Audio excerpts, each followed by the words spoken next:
Hello friends, welcome back to the iSunshare channel. This is the user guide for AnyLoca on PC. AnyLoca is the reliable and powerful iPhone location chainer on Windows and Mac systems that can be utilized in a wide range of applications, such as mobile games and social apps.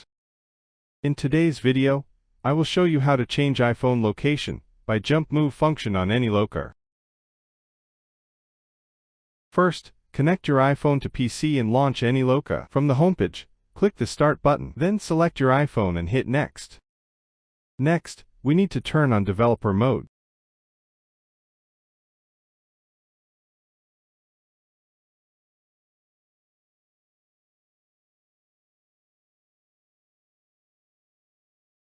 From the map, choose the fourth function, Jump Move on the top right corner. This new feature applies to short continuous jumps.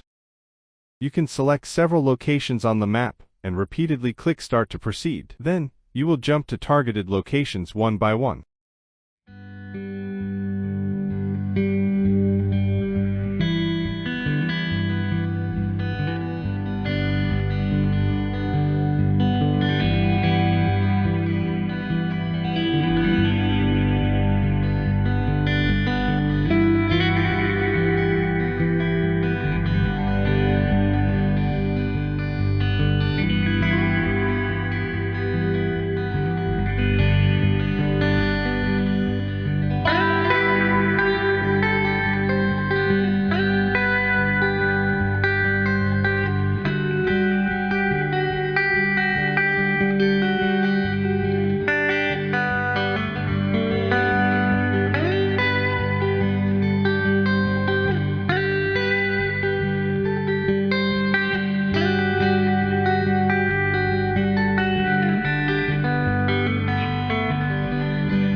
Okay, it's all for today. I will see you in the next tutorial. Bye.